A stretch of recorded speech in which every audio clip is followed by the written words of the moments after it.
Fucking hell.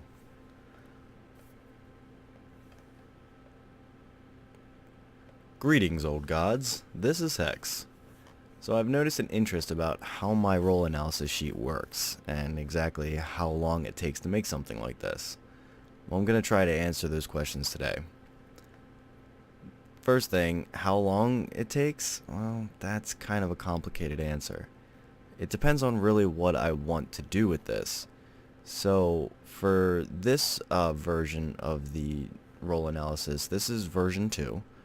And what I wanted to be able to do is, what you see in front of you.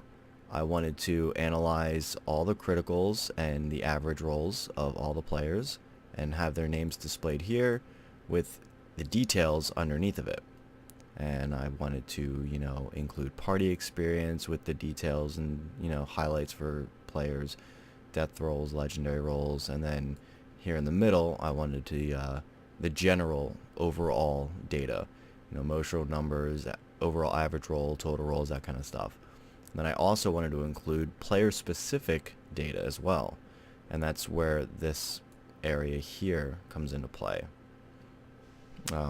One thing that I did that I really like about this is that I also included graphs, which really outline, and you can see visually exactly what's going on in each campaign. So I've color-coded everything. I've made it as easy to follow as possible. But I also wanted to make it easy for me to actually do this on a regular basis without having to spend days and days and days and days crunching numbers and doing all this stuff. So the way that I accomplish that is I use algorithms. And more specifically, this is in Google Sheets, and I use Google Sheets pre-built-in functions to create the algorithms that generate all this data. So first off, right off the bat, I do not touch these areas here. All this on the right-hand side, I don't touch it. It's already been done. These are all the algorithms in place. And in fact, give you a little sneak peek. This is actually, this is actually the brains of the operation. So this is certain information that the sheet uses to find what it needs to find, the numbers that it needs to find, but it's all hidden away in the background.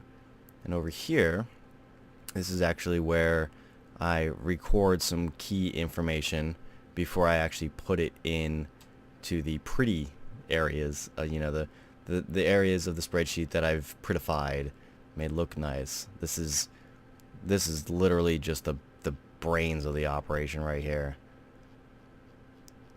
But again, it's all hidden. It's all behind the scenes.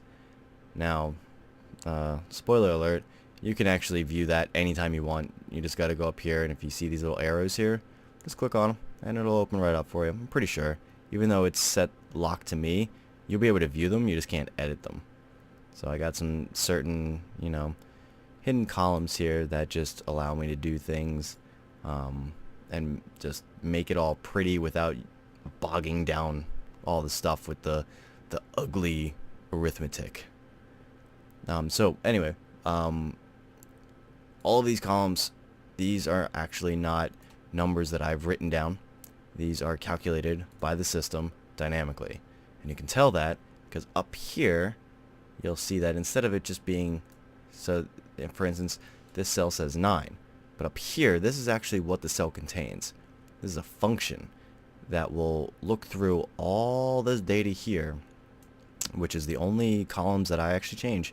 I don't write numbers into anything other than these columns that are highlighted on the screen now. But it will search through all of this stuff, and it'll pick out all it needs. So this is the number of times that Rob has rolled a 1 in this campaign, the Grand Paladin order. And this one says 9. So it's gone through all of these, and it goes, all right, where's all of Rob's 1s? So what it's looking for is it's looking for in the D column here, it's looking for the name Rob, but in the same row, so this whole area, it's looking for a 1 in the C column here. Boom. So here's one entry right here. And it just adds 1 because it just counts as many times as it finds this combination of 1 and Rob. It just adds 1 to its internal value. So it's literally as if I were to go through and be like, okay, here's 1, here's 2, you know, where's another, here's 3, so on and so forth. But it does it all for me. And, you know, not that many characters. You know, it would take a lot less time for me to just type this little string of characters out than it would for me to actually go through and count all this stuff. So it just makes things so much easier.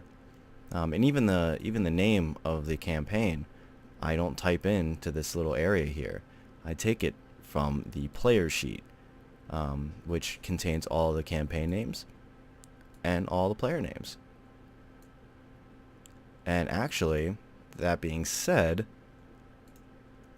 these player names here are completely dependent on the player names that I put into this player sheet here. So if I don't put Rob in, he doesn't get counted in anything. So watch this. If I put in Bob, all of a sudden, oh, it's loading because there's a lot of Rob data that exists within the spreadsheet. Oh, okay. Looks like it's done. All of a sudden, see, now he's Bob, but since none of the role data says Bob, it says Rob, he's got nothing over here. Nothing. Even though it says Bob here, because it's Rob over here in the input, none of this is recorded. But if I go back to players and I change Bob back to Rob and let Google load, there it goes. See, it's all here. It's all here. And the color formatting is also dependent on that kind of stuff too. I don't do color formatting. Pretty much the only thing that I do is, you know, is I add little border boxes around stuff just to make things pop out, so that way it, you know, it catches your attention and it makes you want to look at it. But yeah, everything's done automatically. This would take me forever if I did all this stuff manually. You know, and it still takes many hours for me to actually record all this data because I gotta watch, you know, the Twitch VOD or the YouTube upload. If I'm, you know, not in time to actually catch the Twitch VOD before it gets taken down. But yeah, so all this stuff is done automatically by algorithms, and just setting up these algorithms though can take months, you know, if not an entire year, you know, depending on what exactly I want to do. For instance, version 3, which will be coming out when season 4 starts, because I want to give myself plenty of time, because I went back just to the drawing board on this one. I took it all the way back to scratch, and I am redoing everything. Granted, it's a lot slower, but it's a lot more complex with a lot more features, and I'm really excited about it. I cannot wait for you guys to see it. I think you're all going to love it. And it looks a lot better, too. It's a lot prettier. It's a lot easier to follow. And I just think it's awesome. So, yeah, you got that to look forward to. But yeah, so that's a little bit of insight on how this whole thing works. I hope you enjoyed this video, and thank you for watching. And I'll see you around, old gods.